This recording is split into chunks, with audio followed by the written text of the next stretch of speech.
I want to tell you about the future of money. Let's start with a story about this culture that lived in Micronesia in the early 1900s called the Yap. Now, I want to tell you about the Yap because their form of money is really interesting. They use these limestone discs called rye stones. Now, the Yap don't actually move these rye stones around or exchange them the way that we do with our coins because rye stones can get to be pretty massive. The largest is about 4 tons and 12 feet across. So the Yap just kind of keep track of who owns what part of what stone.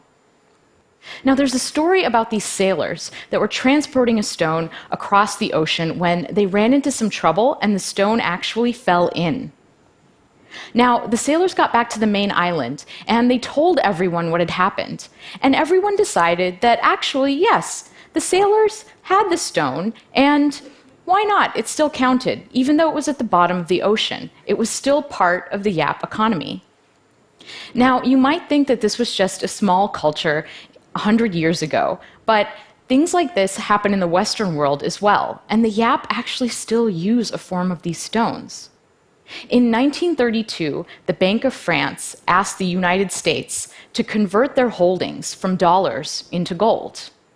But it was too inconvenient to actually think about shipping all of that gold over to Europe. So instead, someone went to where that gold is being stored, and they just labeled it as belonging to France now. And everyone agreed that France owned the gold. It's just like those rye stones. The point I want to make with these two examples is that there's nothing inherently valuable about a dollar or a stone or a coin. The only reason that these things have any value is because we've all decided that they should. And because we've decided that, they do. Money is about the exchanges and the transactions that we have with each other. Money isn't anything objective. It's about a collective story that we tell each other about value, a collective fiction. And that's a really powerful concept. In the past 2 decades, we've begun to use digital money. So I get paid via direct deposit, I pay my rent via bank transfer, I pay my taxes online, and every month a small amount of money is deducted from my paycheck and invested in mutual funds in my retirement account. All of these interactions are literally just changing ones and zeros on computers. There's not even anything physical like a stone or a coin. Digital money makes it so that I can pay someone around the world in seconds. Now, when this works, it's because there are large institutions underwriting every 1 or 0 that changes on a computer. And when it doesn't, it's often the fault of those large institutions, or at least it's up to them to fix the problem. And a lot of times they don't. There's a lot of friction in the system. How long did it take the US credit card companies to implement chip and PIN? Half my credit cards still don't work in Europe. That's friction. Transferring money across borders and across currencies is really expensive. Friction. An entrepreneur in India can set up an online business in minutes, but it's hard for her to get loans and to get paid. Friction. Our access to digital money and our ability to freely transact is being held captive by these gatekeepers. And there's a lot of impediments in the system slowing things down. That's because digital money isn't really mine, it's entries in databases that belong to my bank, my credit card company, or my investment firm. And these companies have the right to say no. If I'm a PayPal merchant and PayPal wrongly flags me for fraud, that's it.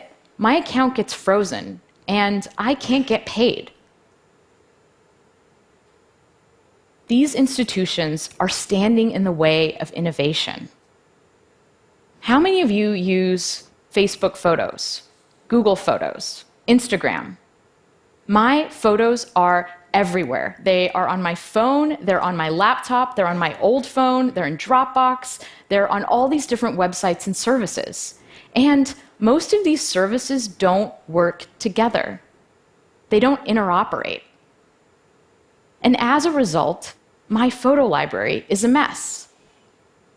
Now, the same thing happens when institutions control the money supply. A lot of these services don't interoperate, and as a result, this blocks what we can do with payment, and it makes transaction costs go up. So far, we've been through two phases of money. In an analog world, we had to deal with these physical objects, and money moved at a certain speed, the speed of humans. In a digital world, money can reach much farther and is much faster, but we're at the mercy of these gatekeeper institutions. Money only moves at the speed of banks. We're about to enter a new phase of money. The future of money is programmable. When we combine software and currency, money becomes more than just a static unit of value, and we don't have to rely on institutions for security. In a programmable world, we remove humans and institutions from the loop. And when this happens, we won't even feel like we're transacting anymore. Money will be directed by software, and it will just safely and securely flow. Cryptocurrencies are the first step of this evolution. Cryptocurrencies are digital money that isn't run by any government or any bank. It's money designed to work in a world without intermediaries. Bitcoin is the most ubiquitous cryptocurrency, but there are hundreds of them. There's Ethereum, Litecoin, Stellar, Dogecoin, and those are just a few of the more popular ones. And these things are real money. The sushi restaurant down my street takes Bitcoin. I have an app on my phone that I can use to buy sashimi. But it's not just for small transactions. In March, there was a transaction that moved around 100,000 Bitcoins. That's the equivalent of 40 million US dollars. Cryptocurrencies are based on a special field of mathematics called cryptography. Cryptography is the study of how to secure communication, and it's about two really important things: masking information so it can be hidden in plain sight, and verifying a piece of information's source. Cryptography underpins so many of the systems around us, and it's so powerful that at times the US government has actually classified it as a weapon. During World War II, breaking crypto systems like Enigma was critical to decoding enemy transmissions and turning the tide of the war. Today, anyone with a modern web browser is running a pretty sophisticated crypto system. It's what we use to secure our interactions on the internet. It's what makes it safe for us to type our passwords in and to send financial information to websites. So what the banks used to give us, trustworthy digital money transfer, we can now get with a clever application of cryptography. And this means that we don't have to rely on the banks anymore to secure our transactions. We can do it ourselves. Bitcoin is based on the very same idea that the YAP used, this collective global knowledge of transfers. In Bitcoin, I spend by transferring Bitcoin, and I get paid when someone transfers Bitcoin to me. Imagine that we had this magic paper. So the way that this paper works is I can give you a sheet of it, and if you write something on it, it'll magically appear on my piece as well. Now, let's say we just give everyone this paper, and everyone writes down the transfers that they're doing in the Bitcoin system. All of these transfers get copied around to everyone else's pieces of paper, and I can look at mine, and I'll have a list of all of the transfers that are happening in the entire Bitcoin economy. This is actually what's happening with the Bitcoin blockchain, which is a list of all of the transactions in Bitcoin, except it's not done through paper. It's done through computer code running on thousands of networked computers around the world. All of these computers are collectively confirming who owns what Bitcoin. So the Bitcoin blockchain is core to how Bitcoin works. But where do Bitcoins actually come from? Well, the code is designed to create new Bitcoin according to a schedule.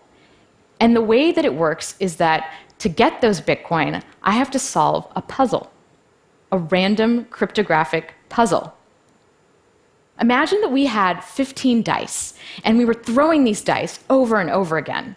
Whenever the dice come up all sixes, we say that we win. This is very close to what these computers are all actually doing. They're trying over and over again to land on the right number. And when they do, we say that they've solved the puzzle. The computer that solves the puzzle publishes its solution to the rest of the network and collects its reward, new bitcoins.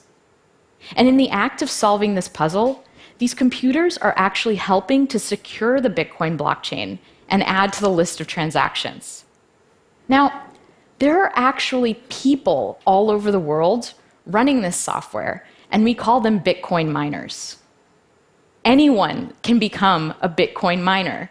You can go download the software right now and run it on your computer and try to collect some Bitcoins.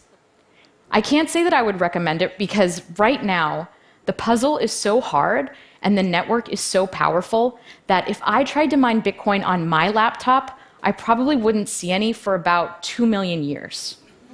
The miners, professional miners, use this special hardware that's designed to solve the puzzle really fast. Now, the Bitcoin network and all of this special hardware, there are estimates that the amount of energy it uses is equivalent to that of a small country. So the first set of cryptocurrencies are a little bit slow and a little bit cumbersome. But the next generation is going to be so much better and so much faster. Cryptocurrencies are the first step to a world with a global programmable money. And in a world with programmable money, I can pay anyone else securely without having to sign up or ask permission or do a conversion or worry about my money getting stuck.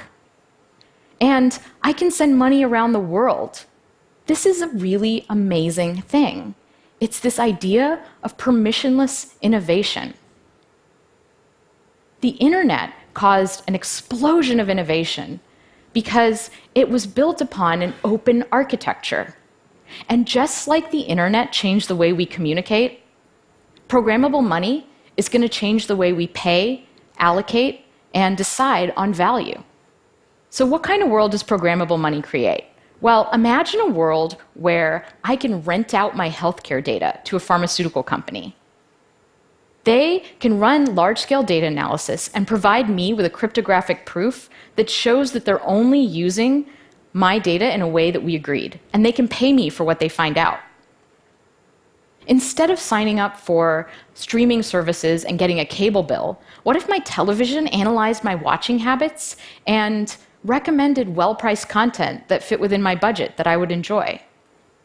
Imagine an internet without ads, because instead of paying with our attention when we view content, we just pay.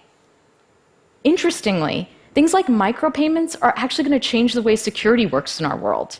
Because once we're better able to allocate value, people will use their money and their energies for more constructive things. If it cost a fraction of a cent to send an email, would we still have spam?